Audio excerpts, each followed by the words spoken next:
dia, boa tarde, boa noite. Deus abençoe a você que está conectado com este vídeo. Nós vamos ler mais um trecho da Palavra de Deus e nele vamos meditar.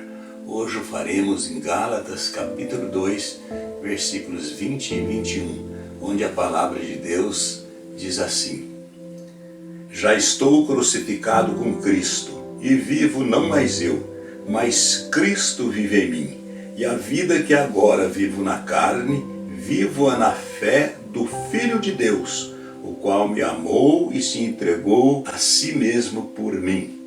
Não aniquilo a graça de Deus, porque se a justiça provém da lei, segue-se que Cristo morreu em vão. Amém? Minha gente, Paulo escreveu aos irmãos da Galácia para corrigir um grave problema de ordem doutrinária e até mesmo teológica que estava acontecendo.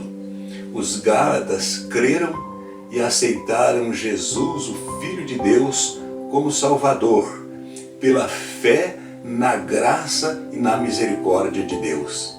Depois de crerem assim, estavam voltando a praticar as mesmas coisas do judaísmo e até mesmo guardar a lei como faziam no passado antes de conhecer a Cristo. Paulo escreve para corrigir este erro. E Paulo começa explicando que a lei, por ninguém conseguir cumpri-la, ela só serve para apontar e condenar o pecado, mas não serve para salvar o pecador. É assim, crendo, que eles recorreram a Jesus Cristo como Salvador. E dessa forma, eles pregavam. Pedro, Paulo e os apóstolos pregavam que só Jesus Cristo salva, que só Ele era o Salvador do mundo. Porém, aconteceu que uma parte dos judeus radicais começaram a entender que Cristo só não bastava, era necessário também cumprir os rituais da lei e outras coisas mais, como por exemplo a circuncisão. E Paulo pregava sempre para a incircuncisão, para os gentios, para os povos que não eram judeus. Pedro tinha seu ministério mais focado entre os judeus, que era chamado o Evangelho da Circuncisão. Circuncisão porque os judeus faziam parte da aliança abraâmica. Sendo assim, ele cria que não precisava cumprir nenhum tipo de ritual judaico e nem nada da lei. E assim ele pregava, e assim ele também se comportava. Acontece que em determinada ocasião, pressionado pelos judeus radicais que criam em Cristo, mas achavam que era necessário cumprir esses rituais, Pedro então passou a se comportar como se fosse necessário viver esses rituais. Assim ele estava em determinado momento comendo com os gentios. Os judeus não comem com os gentios porque os acham impuros. E Pedro então, quando chegaram essa gente, Pedro foi afastando de fininho, e outros que estavam com ele também dissimulavam que eles precisavam afastar dos gentios. Aí na ocasião própria, quando Pedro chega a Antioquia, Paulo encontra com Pedro e diz: como tu, sendo judeu, vive como gentio e quer obrigar os gentios a viver como judeus. Paulo está explicando isto aos Gálatas, para dizer aos Gálatas que não é necessário nenhum tipo de ritual da lei. Paulo vai explicar que o homem é justificado tão somente pela fé em Jesus Cristo e não pelas obras da lei. E no verso 18, ele diz assim: porque se torno a construir aquilo que destruí, aquilo que derrubei, é como se eu tornasse transgressor de mim mesmo.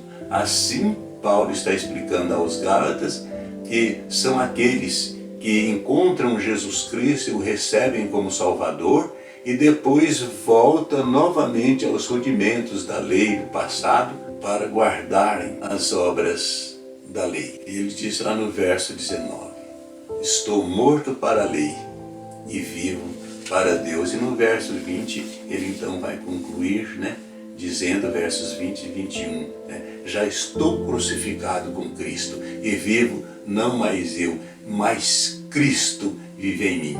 E a vida que agora vivo na carne, vivo na fé do Filho de Deus, o qual me amou e se entregou a si mesmo por mim.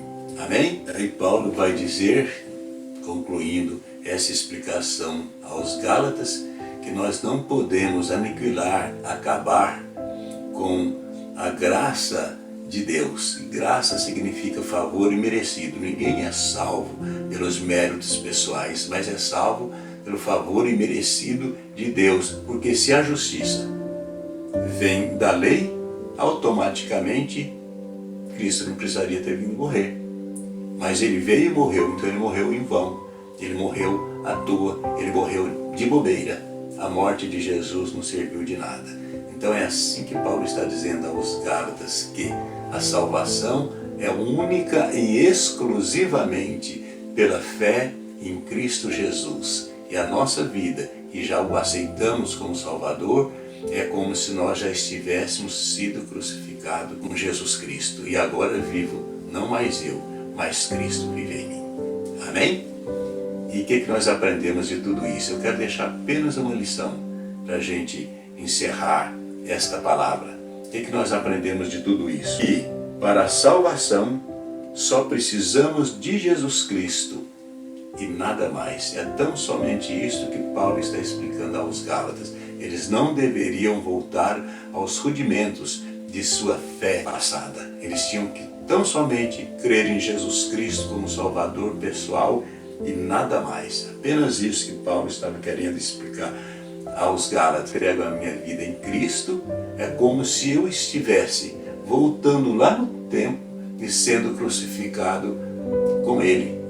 E como Cristo não é um morto, Ele morreu, mas está vivo, eu morri com Ele lá na crucificação.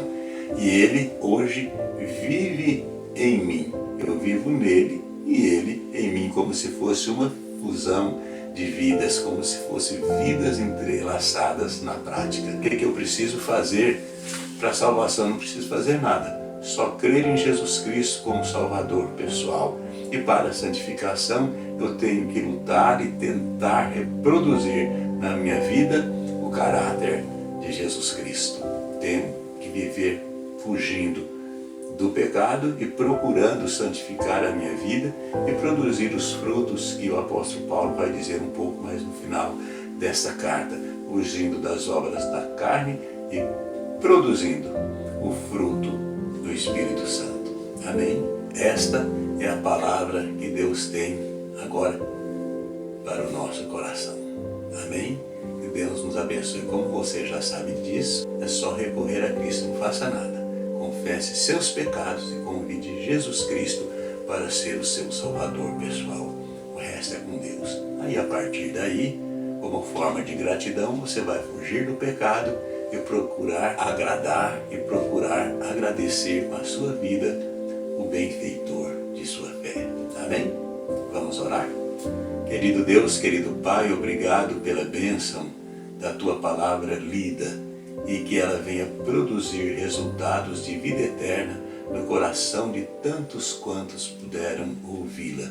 Que o Senhor abençoe a nossa família, cada um que faz parte do nosso círculo familiar, seja por laços consanguíneos ou por laços de afetividade, que a bênção do Senhor alcance a todos eles, sobretudo produzindo no coração de cada um a bênção da vida eterna. Peço por todos os servos de Deus que palmilham por este mundo afora, que a bênção do Senhor seja sobre todos.